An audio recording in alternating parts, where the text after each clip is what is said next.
So are you saying that his job as a cannabis consultant inspired this behavior? Correct. Everybody comes to Kerran for anything concerning cannabis. So now I have to share this individual. Once he became Kerran, see, he likes that. He likes Your that. wife says that once you became the king of weed, your personality changed. She's the judge who gives rules on the law and life. She's intense with common sense. She's Judge Lynn Toller on Divorce Court, where real couples deal with real life.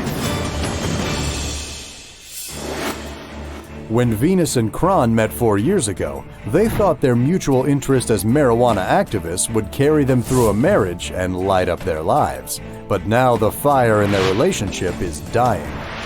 I'm here today to divorce Kerran because he's no longer the person I met, and I want him to know he's lost a good thing. I'm here today because I'm tired of Venus's jealous and manipulating ways, and I'm done with this. Can this couple put the spark back in their marriage, or will the fire be extinguished for good? Today on Divorce Court. All rise! Court is now in session. The Honorable Judge Lynn Toller presiding. You may be seated. Good day, ladies and gentlemen. I'm here with Cletus Kerran, Greathouse, and Venus Anders. The two of you have been married for 1.5 years. Mr. Greathouse, you brought Ms. Anders here seeking $4,500 for the wedding rings you purchased for her, and I'm certain you're going to tell us more about that later. Before we do, however, I'm going to start with Ms. Anders. Why don't you tell me a little bit about your marriage and why you're seeking a divorce after only 1.5 years? Well, when I met Mr. Greathouse, I don't call him Kerran. When I met Mr. Greathouse, it was like love at first sight. I thought he was awesome. We were getting along really well. He's a medical marijuana advocate, and he had some issues going on to where his life changed. And along with his life changing, he changed the way he was treating me and others. And I've just been very uncomfortable being around him. He changed his look. He went from being well-groomed to growing out all his facial hair, and as things got worse for him, he changed his image. He then wanted to become Kerran, which is short for chronic weed, so he wants to be called Kerran. And he wanted his hair to be in cornrows. Along with that, he became like a ladies' man. So I started dealing with cheating, and every time I bring it to his attention, he makes out like I'm the crazy person, I'm the loon. Give me an example of some things that you've seen that you say are signs of his cheating. Well, a big sign was one day I came home to an apartment where he had gotten for himself. I was allowed to visit. I had keys and everything, you know, going in and out, to find that the locks had been changed. And then he later admitted he moved someone in, one of the ages of my children, moved her in, and all I saw was nasty videos on the laptop, on the digital camera, like actual acts of my husband. Well, at the time we were just dating, but it was him with this young woman. And I can't be with him the same after that. It probably will never go away. Mr. Greathouse, do you have anything you'd like to say with respect to the matter she's brought to my attention? Your Honor, other than the fact that she's left out the part that we weren't even together at that time. So, you know, I don't know where the relevance is in something that, you know, we weren't even together, like I said, so. I might have to agree with him on that when you said this is something that occurred before you got married. We were dating. You were dating, but if he got so out of pocket while you were dating, what's up with the I do? He asked me to come back. He asked me to come back. I was really struggling because I still love him. And I admit, I said I do to him. It was to make him choose me over everybody else he was dealing with. It really wasn't, honestly, it really wasn't heartfelt that I wanted to marry him. I just kind of, and I admit that. I felt threatened that I would lose my best friend. I felt threatened that I would lose him, period. On top of the things that he was doing to me, it just became too much. Your Honor, at the time that she's talking about, referring to about these videos, and I moved this other girl in, she was also dealing with someone else at that time too. So you know, for her to Your Honor, he locked me out of the gander, and you. He locked me out of the house, and now I realize why I was the dark cloud, because I was standing in the way of something he obviously wanted to do with another woman. And when you locked me out of my house, and in the area of town we lived in, I couldn't go across town. So yeah, I wanted somebody who would have opened this door and allowed me to come in. He wasn't my husband at the time. He wasn't my husband at the time. So did you have a romantic relationship with this individual? I did. Well, now, people can't get in the house. Oh, I'm when gonna my have sex boyfriend with don't want me, when my boyfriend that doesn't work out. When my boyfriend doesn't want me anymore and he's changing the locks, I got a clue. You know, and I hear what you're saying, and my thing is there's nothing wrong with not having somebody for a while. That's right. I've gone for a couple of years there, didn't have anybody. And Very it's okay. lonely. Nobody, I didn't pass out, fall down, You nothing won't happened die. to me. You know, I just waited for the right guy.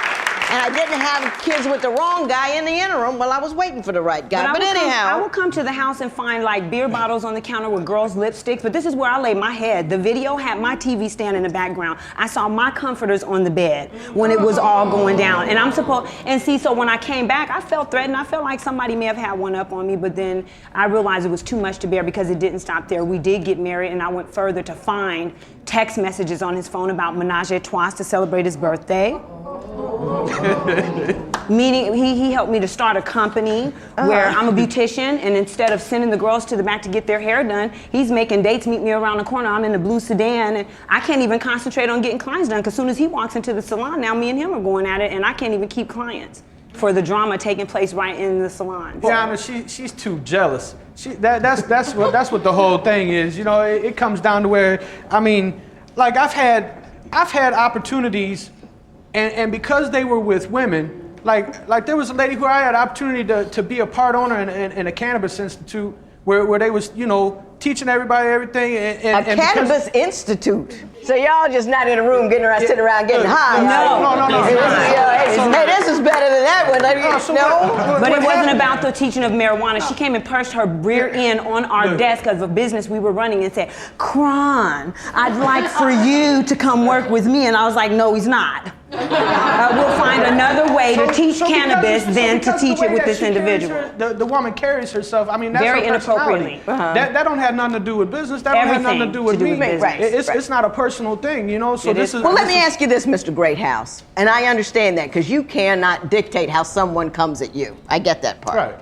My question to you is this. When you were dating and that other woman came into the picture and all around the time that you were getting married, infidelities on your part, infidelities on her part, what made you make the decision to say I do within the context of that kind of chaos?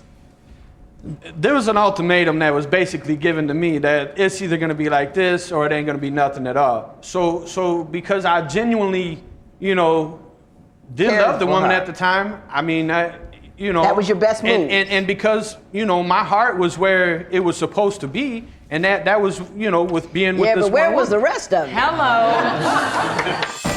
When divorce court continues, is Venus's jealousy out of control?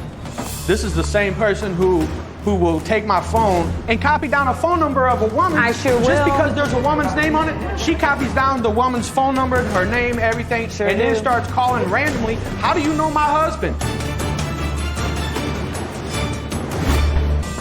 Divorce court is back with the case of Venus Anders, who says she wants to divorce her husband because he turned into a ladies' man a year after they tied the knot.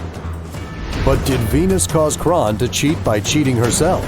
You go out and you sleep with someone else and then want to look at me and talk about me cheating.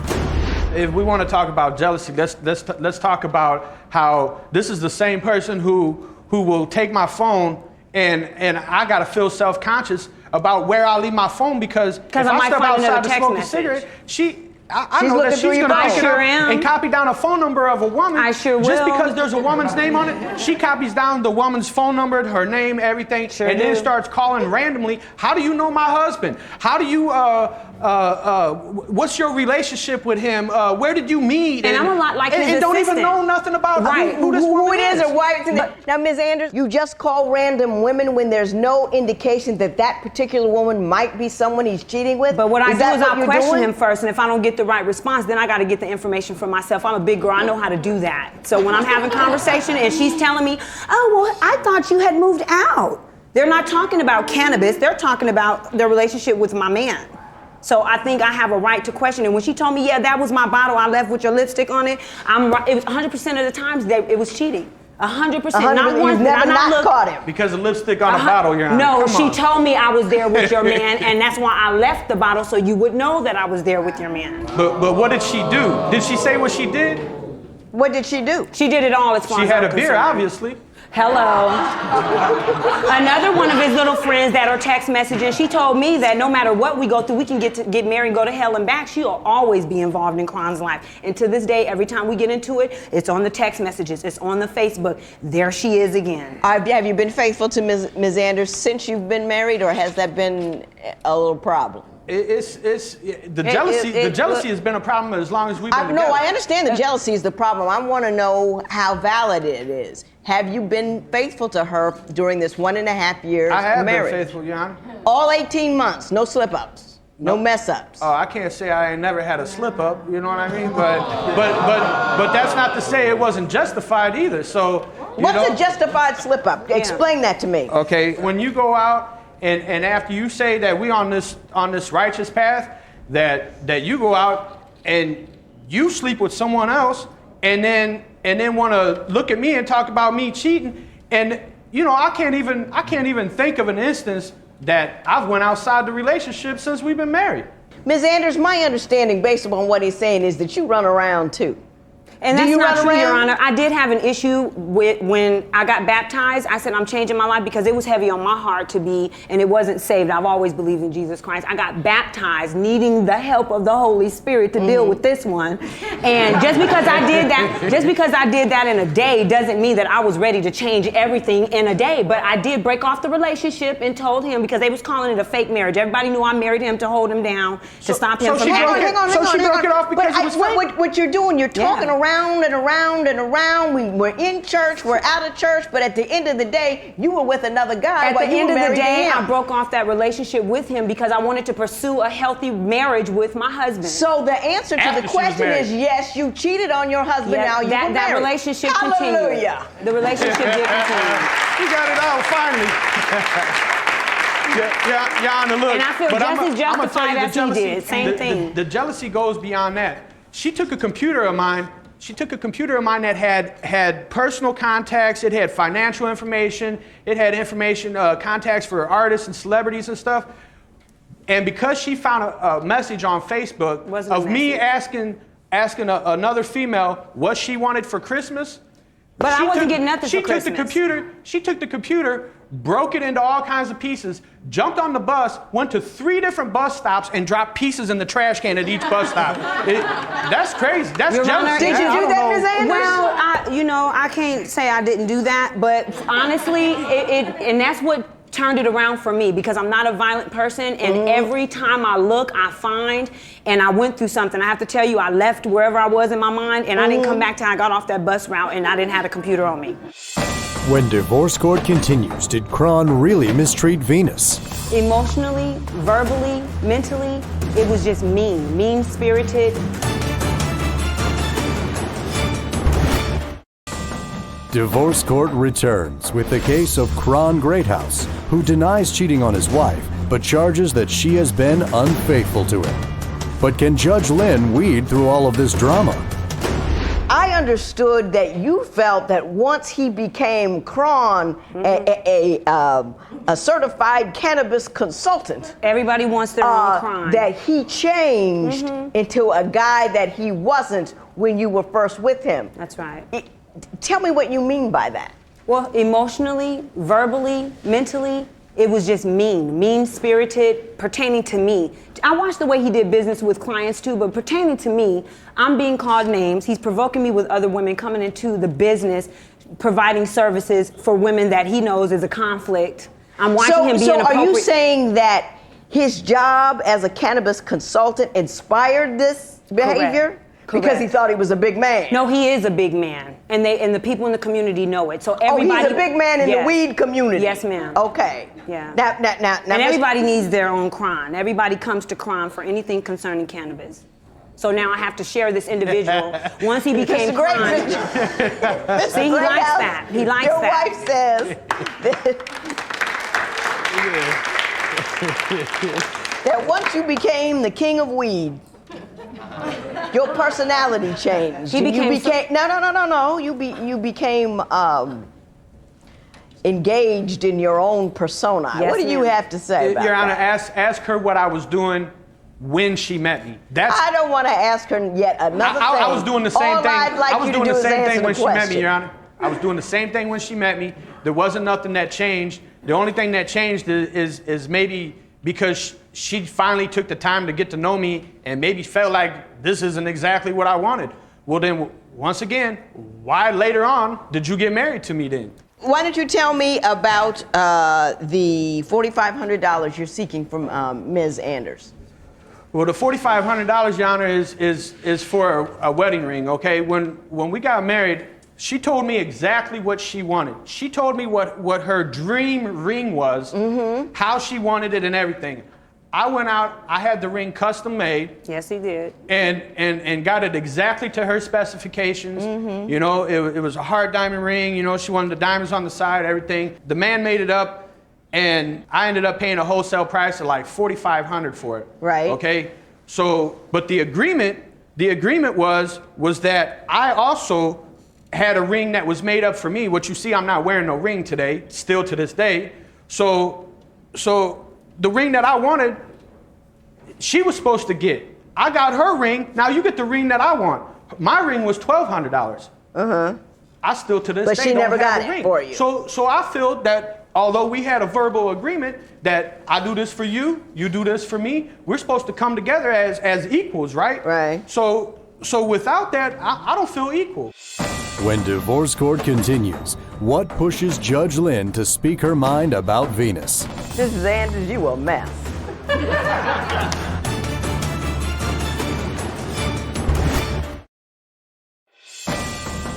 Divorce court returns with the case of Venus Anders and Kron Greathouse, who have been together for 4 years and are divorcing after a 1.5-year marriage. Mrs. Anders, you a mess.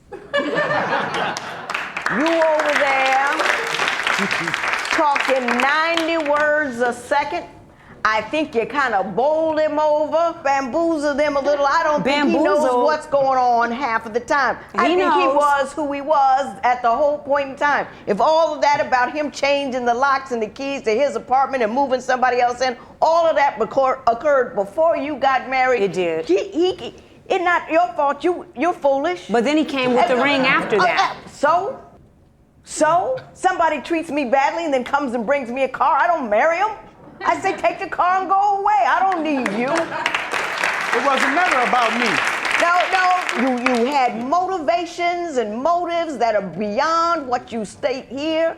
It was all wrong. It was all jacked up. You had plans. They didn't work out. He didn't turn out to be what you want to be. Mr. Greathouse, I think you just kind of you just out there. Just a guy getting from one day to the next. You ran into this buzzsaw, didn't know what to do, so you married her. I hear what you're telling me about the ring. It doesn't make any sense to me. You bought her an engagement ring. Once that woman marries you, that's it. That's all. She has fulfilled her agreement with you with respect to the engagement ring. Whether or not she said she was going to buy you some type of ring, I don't know. And I'm still going to buy it. Oh, hush. I'm still going to buy it. But I think you should move forward and move on. And next time you get a woman, get to know her. Not just touching and all of that. Talk to her. Hey, understand her. Talk to her family. Know who she is and what's going on so you don't get taken off at the knees like this, okay?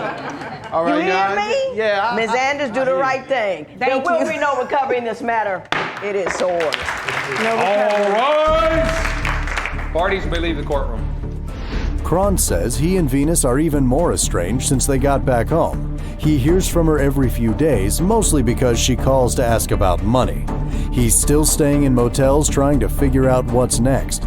He says Judge Lynn was definitely on point, calling Venus a hot mess.